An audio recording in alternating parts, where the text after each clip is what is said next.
ඔයාලා හැමෝටම සුබ දවසක්. දෙස් විදෙස් අලුත්ම තොරතුරු දැනගන්න දැන්ම වටින් ගොඩින් නාලිකාව සබස්ක්‍රයිබ් කරන්න. බෙල් සලකුණ ක්ලික් කරන්නත් අමතක කරන්න එපා. ඒ වගේම ආදායම් අඩුවීමක් වෙන්නේ නැහැ. ලබන අවුරුද්දේ ආදායම් අඩු වෙනවා කියලා බය කරන්න එපා. මොකද 2025 අවුරුද්ද.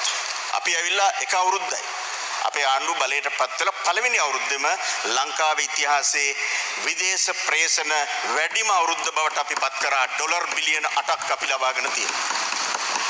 මේ අවුරුද්දේ ගත්තත් මේ යුද්ධයේ තියෙන අස්සේ මැද පෙරදිග යුද්ධයේ තියෙන වෙලාවෙත් අපි ඩොලර් බිලියන 4.75ක් මේ මාස 6ට අරන් තියෙනවා. ලංකාවට එවලා තියෙනවා.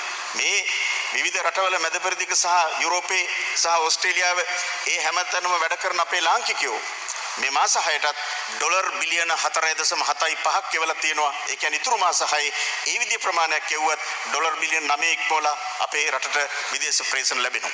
ඒ නිසා අඩුවීමක් වෙන්නේ නැහැ. අපි ස්තුතිවන්ත වෙනවා. ඒ වගේම අපේ ගෞරවයේ ප්‍රණාමය පුද කරනවා සියලුම විදේශගත ශ්‍රී ලාංකිකයන්ට. ඔබ ඔහේ ඉඳලා කරන සේවය වෙනුවෙන් රට වෙනුවෙන් කරන සේවය ඔබ එවන සල්ලි වලින් තමයි මේ පහුගිය කාලේ රට බංකොලොත් කරපු රට නැවත අපි ගොඩගන්නේ. ඔබට ඒ ප්‍රණාමයක් පිරිනමනවා. දැන්ම අපගේ නාලිකාව සබස්ක්‍රයිබ් කරන්න. ඔයාලට සුබ දවසක්.